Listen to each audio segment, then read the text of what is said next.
cool.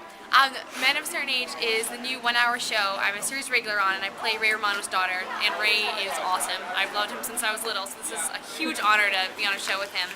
And it's a dramedy about these three guys, Ray Romano, Andre Brower, and Scott Bakula, and basically they're hitting their midlife point and realizing what comes along with middle age, which is some fun things, some kind of frightening things, and they deal with it in a really realistic way, but in a fun way. And sometimes it kind of lightens the mood, and I think it would allow other like middle-aged guys to look at it and be like, oh, I go through with that too, and it actually can be funny.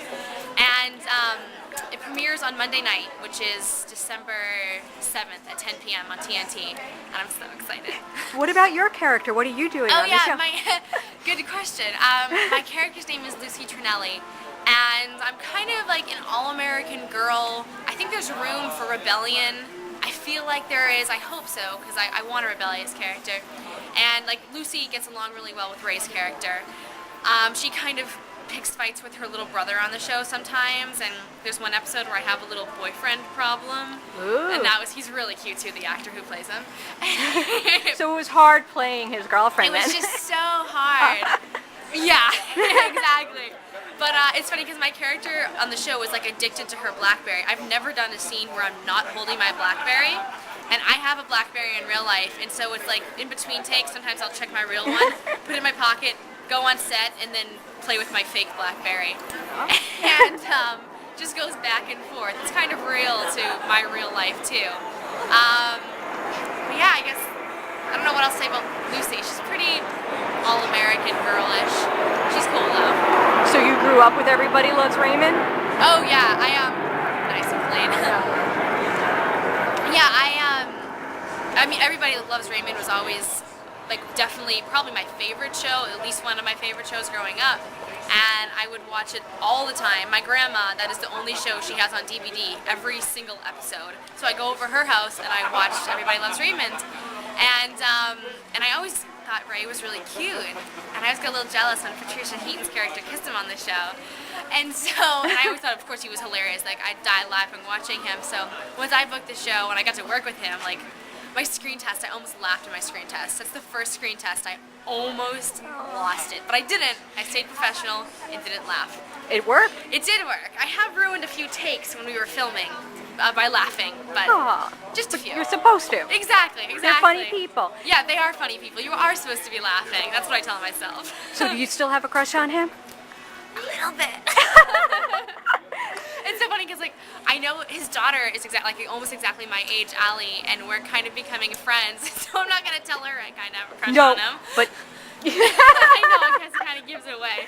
But no, I just respect him a lot, and he's a great person. So it's mainly that. Like, of course, I think he's a handsome guy, and he's really, really nice and down to earth. Like, shockingly down to earth. You would not expect him to be as loaded as he is, because he's so cool.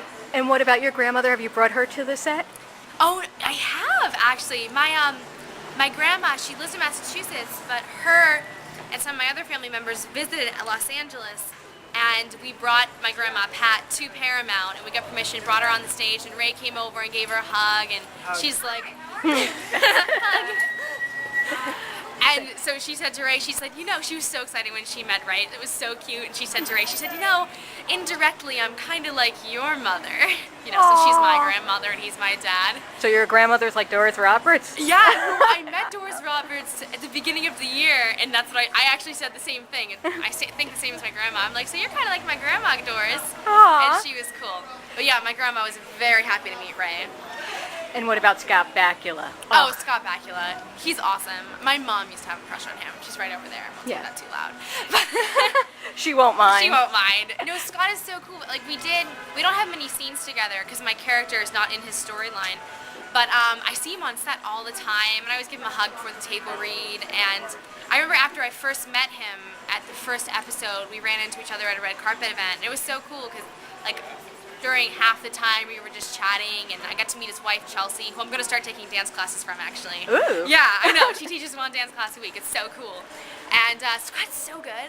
Like, him and Ray and Andre have the best chemistry together because they all have like different perspectives on comedy and drama, and so when you put the three together, like they just balance each other out so well and are so funny. And Scott's character is always dating younger women on the show. Ooh. Like the woman who plays Carla Gallo plays his girlfriend on the show, and I remember we were at the first table read, and me and Carla were outside chatting, and a crew member came up who I didn't know either of us, and so he said to us, he said, "Oh, are you two playing sisters on the show?" And we're like, "No, actually, it's not even close to that." That would have been funny. It would have been funny. It would be awkward if Scott's girlfriend on the show was Ray's daughter. That would. Or you or maybe. I was. That would be crazy. Yeah. Interesting storyline. Yeah, that would go for some good storyline. Yeah, wow, it'd be interesting. And what else do you have coming up? My movie Legally Blondes just came out on DVD. It's the third Legally Blonde movie, and I play the antagonist. So I'm very evil, very evil. Unlike that. I hope unlike in real life. And that was with these two twin blonde girls, and Millie and Becky, and I got to just terrorize them on set every day. On film, not in real life. We were friends in real life. And I thought little kids would kind of hate me a little bit, after the movie, but they actually really liked my character and how mean she was. So I thought that was cool. That is cool. Yeah, and then I'm recurring on The Sweet Life of Zach and Cody and The Sweet Life on Deck as London Tipton's best friend, who's very, very stupid. So there was a while where little kids either thought I was incredibly dumb or incredibly mean.